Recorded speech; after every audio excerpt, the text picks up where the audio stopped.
Welcome back to another episode of Beyond the Forecast. I'm your StormTracker 8 meteorologist, Madison Olms, and today I am joined by Mary Catherine Price. Mary Catherine, how are you doing today? I'm good. How are you? I'm good. I'm very happy that we're seeing warmer weather out there. I know you're a fan of the winter, so are you happy about this warmer weather? You know, I will say I kind of am because I slipped down my driveway again this morning, just a little bit. Like, it wasn't as crazy as the first time I snowboarded down my driveway, but there's still like a patch there. Okay. And I kind of slipped on it, and I was like, you know, it would be nice if that didn't exist anymore. Yeah, if it just melted away. Yeah, and I was actually on a shoot this morning outside, and it was quite chilly at the start at 9 a.m., but it started to get nice and sunny and warm, and we saw some melting happening. Okay. So there's hope. That's a very good thing. At least we're not feeling like how we were in 1983 and 2010 when there was a blizzard that had brought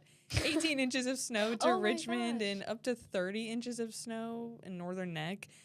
Very different from what we're experiencing today. And even in 2010, there was like a blizzard-like snow event that still brought just 2 to 4 inches of snow, so not as extreme of snowfall, but because of those conditions, less than a mile of visibility. So I'm sure you were glad when you had to go do a shoot this morning that you at least had visibility out there. I know. This is my first like shoot that I've ever organized, and Dixon, who is like head of the creative side of everything here, it seems like, was like, maybe you should have like a backup weather day just in case because of everything crazy that's happened. And I was like, oh, let's just pray that nothing bad happens. Unfortunately, it was nice and sunny, and we got it all done. So that was good. Very, very good. Well, today we're going to kind of break down a few things, what the warming trend is that we're experiencing today and even tomorrow.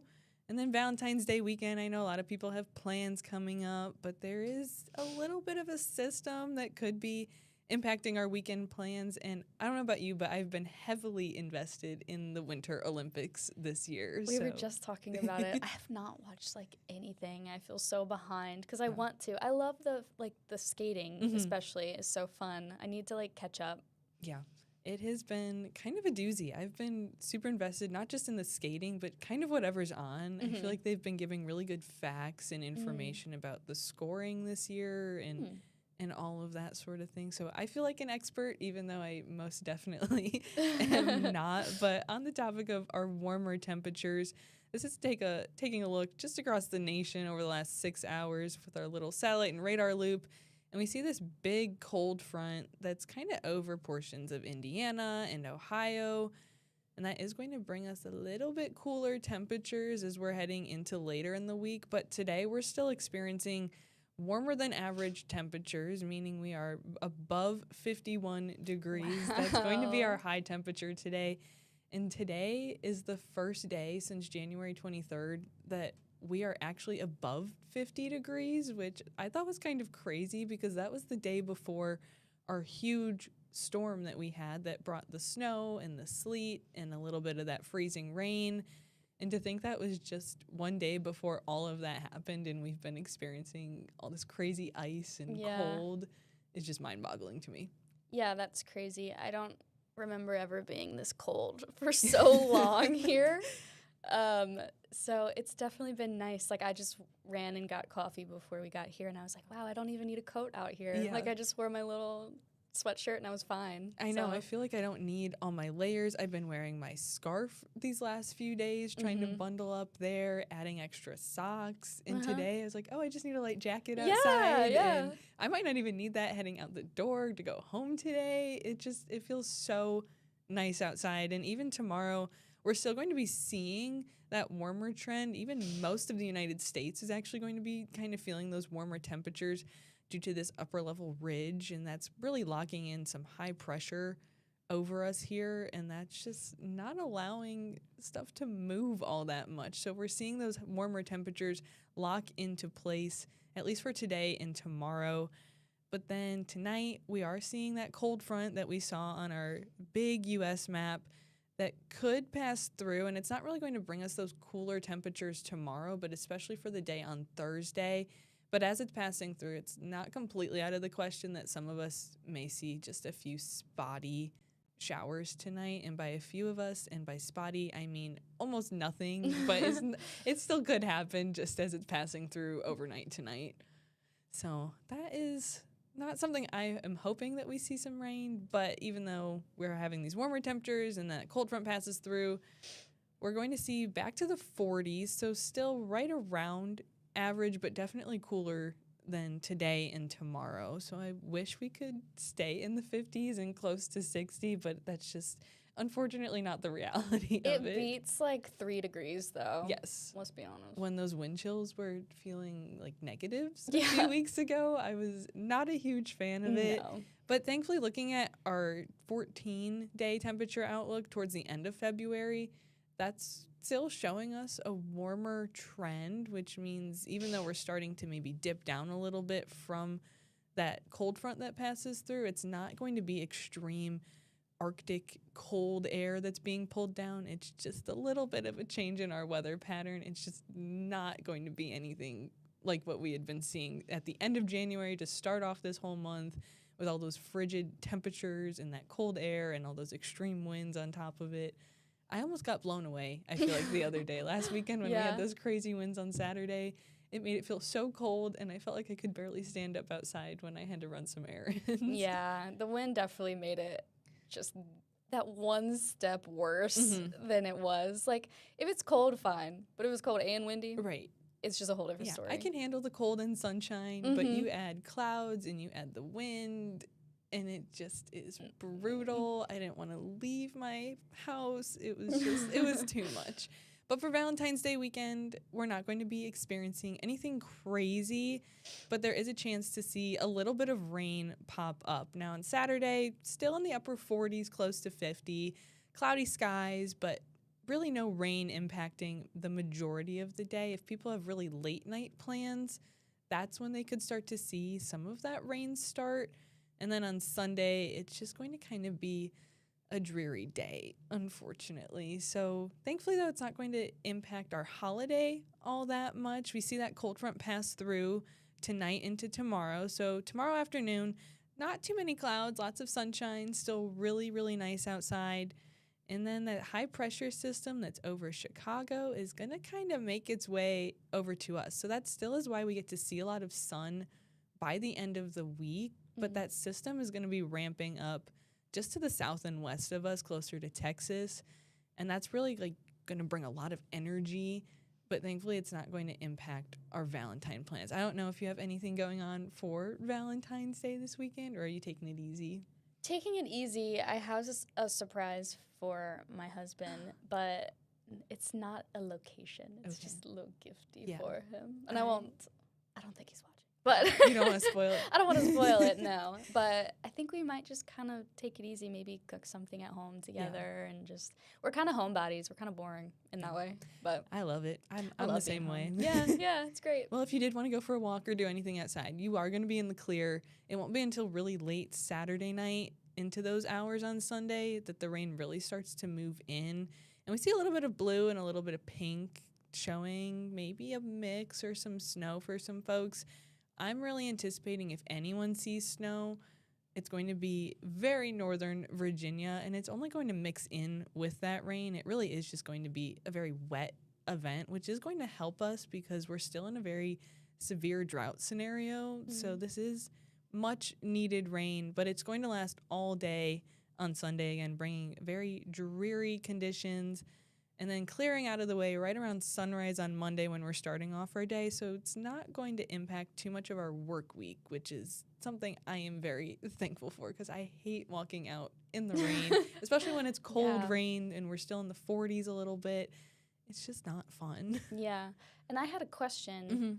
Will since we are finally seeing like warmer temperatures and there's going to be melting of the snow, is that going to help at all with our drought situation? You know, it is a lot of moisture that goes into the ground, but I think it could cause more of the roadways to be a little bit slick and things to get a little bit messy more than anything.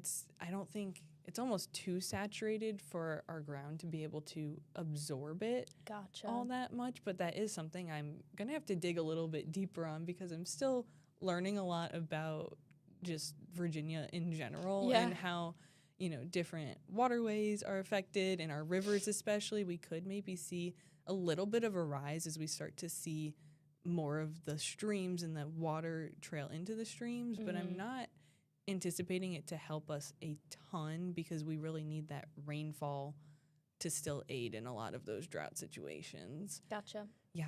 But my favorite topic is the Olympics. I am so excited. These are for tomorrow's events because we can see on our timestamp right there at the time of this recording, it's almost 8 p.m. Central European time, which means most events are almost done for the day. But tomorrow they have alpine skiing going on, biathlon, the Nordic Combine, curling, which I always find really interesting that you're just sliding pretty much a granite rock across the ice and trying to sweep it. And then they still have figure skating going on. I know the men's short program is still finishing up tonight. And we actually have a figure skater from the United States. He's from Virginia, Ilya Malinin. Oh, and wait, didn't he do a backflip? Yes. Okay, he's called I the heard Quad about God, this. and he does all of these quad axles, quad jumps, spins, everything. He's amazing. I did get to watch one of his programs the other day when he helped the United States win a gold medal in the team figure skating event. So that was super exciting. But he's from Virginia, so I thought that was a little fun tidbit. And I think his parents were both figure skaters as well, so it was kind of just in his blood to be that good. I was listening to the radio this morning and heard them talking about the Quad God. And I was like, who is this man? But I heard them say he's like the first figure skater in like at least a decade to land a backflip on one foot? Yes, he did do it on one foot, which I saw. And then there was another trick. I do not know the name. I know it's a quad something. But he's the first one to land it in competition ever in history. So he is just breaking boundaries and setting new norms in men's figure skating. And I know he's going on in just a little bit later today, still when we're awake and when they're awake there. But even more figure skating's going on over the next few days. So is freestyle skiing and ice hockey. Women's hockey plays tonight and tomorrow, I want to say. Luge, also another crazy one to me, where they're just on this little sled speeding through a track. At crazy speeds, almost 80 miles per hour for some of the women. I've just been listening to stuff about the Olympics. I haven't watched a single thing, but I've been listening to people talk about it. And someone was telling me that like the G-force that the people luging, I don't know, is like crazy.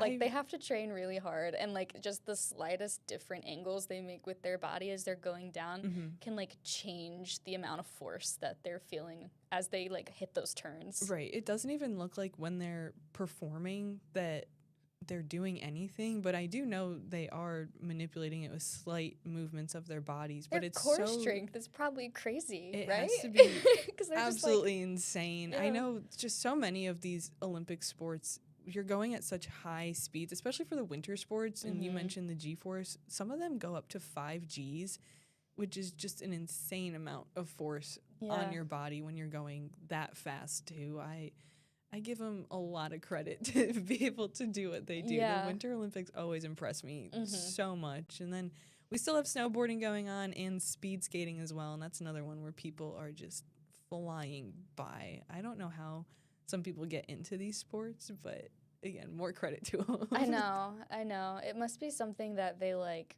I don't know, is it a lot of times in families, or do they just kind of like branch out and do it, or what? I think a lot of it, at least from what I've been seeing, a lot of their parents were Olympic athletes in these similar sports. In the U.S., I don't really know how it starts because I feel like we have a huge variety of terrain and conditions, but a lot of the folks from Norway and Sweden, I know they have a lot of family ties to these sports as well, and they're in the Alps, so they can pretty much do this almost all the time. And it kind of makes more sense. But seeing U.S. athletes, it always amazes me, seeing how they tried to get into this sport, what made them want to do it. It would have never been on my radar to say I want to be a snowboarder and jump. I want to be a luger. Right. Like, where do you come up with even skeleton when you're going, I think it's luge, just on your stomach, and you're going head first instead of feet first? Absolutely terrifying to me.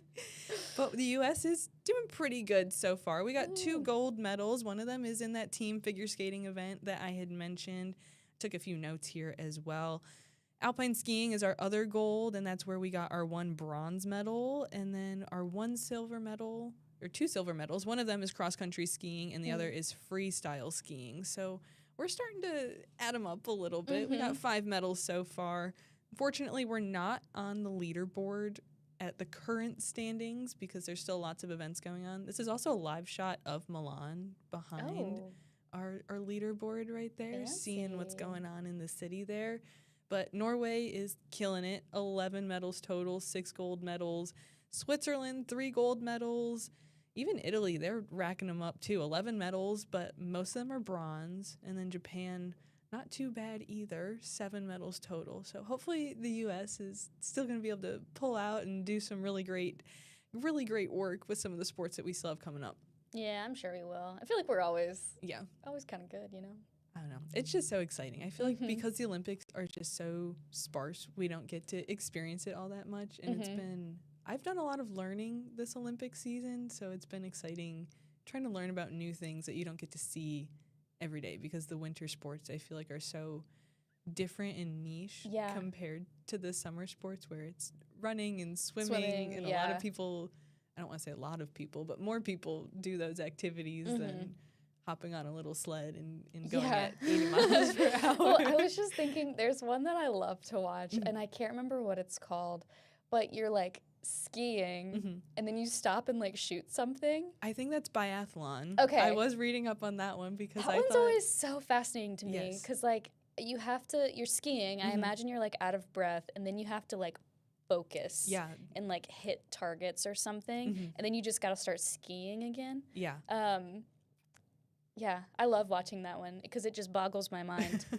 I was reading up on that one actually, and they said your heartbeat or your heart rate could get up to about 200 beats per minute. And then you really do have to slow it down though to focus to be able to shoot. And if you miss any of your shots, I believe that either adds extra time or an extra lap to your race. So that just, it makes it so much more difficult. So you really have to kind of lock in and hone in those skills to be able to really be steady and to do the shooting, but then go and then run in your skis again, which I thought was kind of crazy. I didn't know where the 2 interests kind of came to be and to time it, but again, more power to them. It's not something that I personally could do. Right. But over the next couple of days when these events are going on, Italy is still going to be seeing a little bit of rain and precipitation. This is during those overnight hours Wednesday and then throughout Wednesday morning. Then we get to Wednesday evening, looking pretty dry, maybe a little bit cloudy, but then we still see another round pass through, and there's a lot more blue there, especially for people in Cortina and Predazzo, where a lot of the events are being held. And so that could give some of the athletes maybe some fresh snow for what the events they're participating in. And then taking a look at Friday morning, still looking to be in pretty good shape there. But over the next couple of days, as those few systems pass through northern Italy, we see some snowfall accumulations, and they're seeing maybe 4 to 8 inches. Yeah, 2 to 4 inches in Predazzo, 4 to 8 inches in Livigno. It's just kind of crazy. I mean, maybe it's better conditions for them. I'll have to do a little bit more research to see if it's kind of better to work on fresh snow and elements like that, or if you need it more compact and taken care of from that perspective. That was something that I found interesting. Someone was even saying in Milan, it's been really humid there, but that's where a lot of the ice rink activities are taking place, whether that's curling or hockey. And they said the humidity sometimes affects the ice inside, and they've had to put tarps up in the building to try to separate the 2 environments a little bit more. So I don't know exactly how that's affecting everyone, especially for the folks in the Alps where they have more of those outdoor activities too. Yeah. I follow a snowboarder on TikTok who, so that makes me an expert in this. He recently went on a trip to Japan to snowboard there for the first time. I'm not exactly sure where, but it was so powdery what he was snowing in because it was snowboarding in because it was also actively snowing while he was there. Wow. And he seemed to love the fresh powder for a snowboarder. I feel like that's something like that you snowboarding. But I feel like for skiing, you would have to have more compact to be able to like glide over it. Yeah, I feel like, and also there's the different types of snowboarding where, you know, you go to a ski or snowboard resort and you want the fresh powder to be able to go down a mountain, but then when you're doing a flip or something. Yeah, to do the flip, I'm like, is that really conducive for how you need to land? And I don't know, I think there's a lot of different elements and different ways to participate in the activities too. So I'm very curious to see how the athletes perform over the next few days, knowing that there's a chance of getting more snow in the area, especially for all these outdoor activities that they have going on. Yeah, that'll be interesting. So, but back here at home, we're still seeing pretty decent temperatures. I'm still not complaining. I'm very happy about it, and that we get some sunshine. And then Thursday, Friday, maybe a little bit cooler, but that sun's still hanging around. All eyes are on this weekend, though, for Valentine's Day. I hope everyone has some fun plans, maybe get and have some chocolate. And then Sunday, that's just going to be a dreary day. You know I'll be staying inside for that. And then President's Day on Monday. It's still not shaping up to be too bad, and in warmer, more seasonable conditions next week. So I think we're on the up and up and finally getting a little less taste of some of these extreme winter conditions that we've been experiencing. Yes. Dare I say it? The groundhog. Was he wrong? You know, Phil is only He's right often wrong. about 40% of the time. So we got 60% to see some better conditions headed our way. Yeah. I love Phil, don't get me wrong, but it's okay to be wrong. It's okay to be wrong. It's okay to be wrong, Phil. You're just a furry little chunky guy. What else can you do? That gets held up like Simba one day. In crazy ways in front of crowds of people.